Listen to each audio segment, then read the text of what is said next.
Greetings, Stash Wyslouch here. Welcome to Quick Tips. If you want to take private lessons, send me an email. And if you want to support the making of these videos, which come out every 2 weeks, please become a patron on my Patreon page.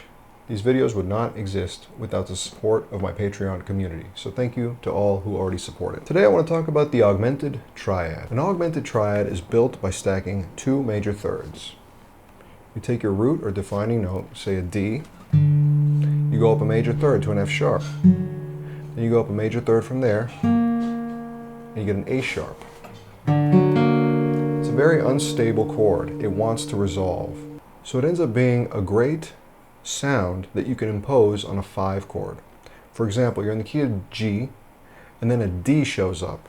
You can put a D augmented triad into your melodies, and that'll really want to resolve to a G.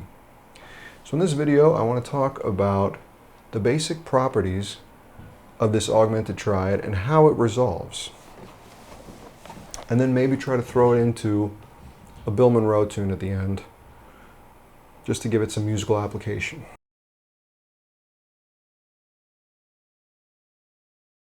So we imagine one bar of D and then one bar of G.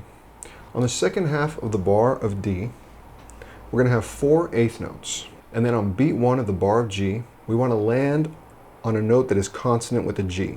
Probably a chord tone, G, B, or D. On the last 4 eighth notes of the bar of D, we're going to try each inversion of the augmented chord going up. So we're going to start on a first inversion. 1, 2, blah, blah.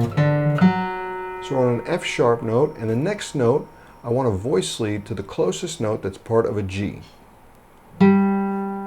Voice leading up, I would land on a G note. Voice leading down, I would land on a D. So listen to the last note voice leading up, and then the last note voice leading down. 1, 2, 3, 4, 1, 2. 1, 2.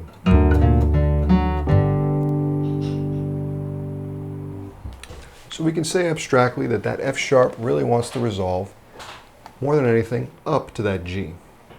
Now let's do the same thing, but start on a second inversion of the D augmented triad. So starting on the 5th, the A sharp. 1, 2. On the and of 4, we land on that A sharp. And the next note is going to be beat 1 of the G chord. We want to voice lead to the closest note. We want to move to the closest note that's part of the G chord. So if we go up just a half step, we'll land on the 3rd of the G chord.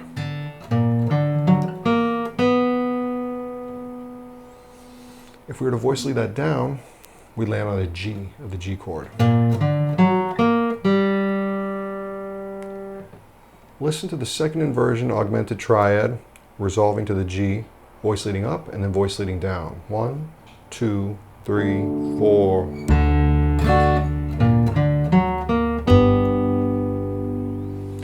One, two.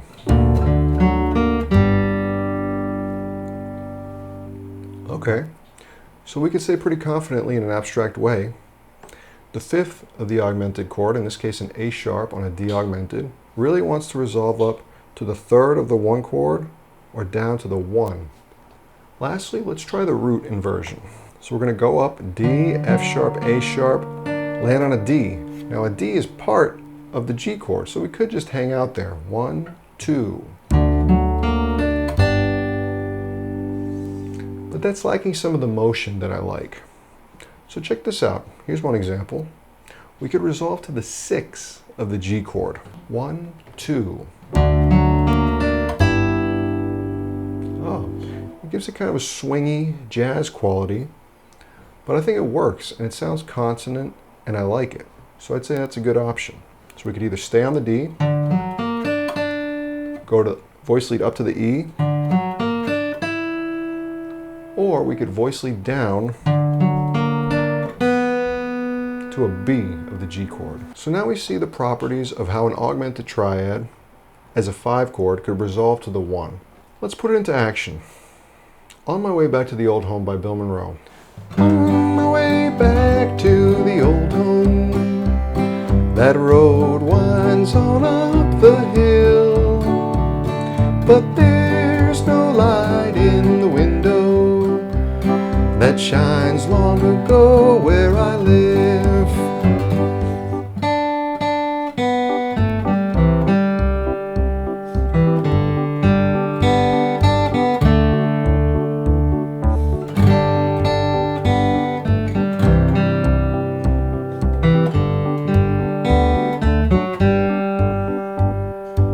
We're going to do everything the melody, but the last 4 notes of the D chord, the last 4 eighth notes of the D chord, we're going to do a root, first inversion, and second inversion, augmented triad, and resolve it to one of the places we talked about earlier on beat 1 of the G chord. And then on beat 2, we'll resume with the melody of the G chord as it pertains to I'm on my way back to the old home.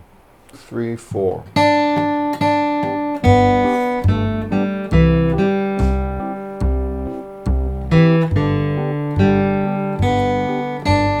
1, 2, 3, 4, 1, 2.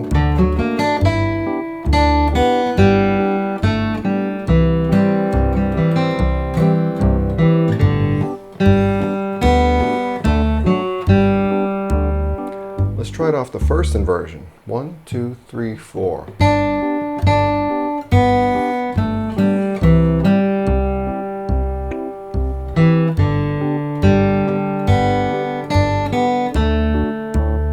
1, 2.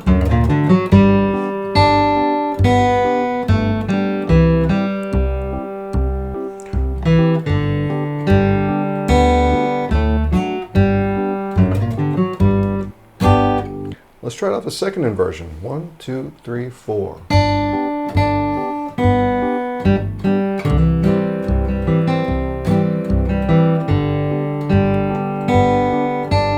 1, 2, 3, 4, 1, 2.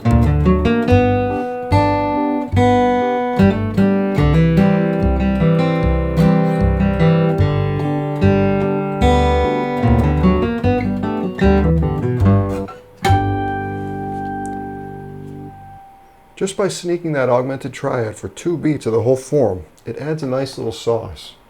On my Patreon page, I have all sorts of fingerings for these augmented triads, so you could experiment this in different positions.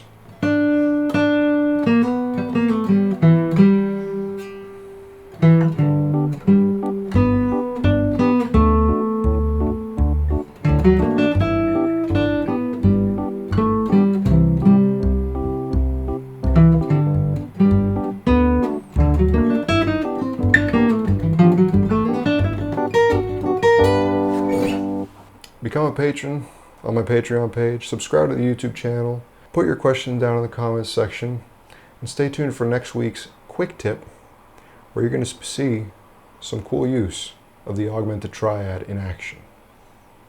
Bye-bye.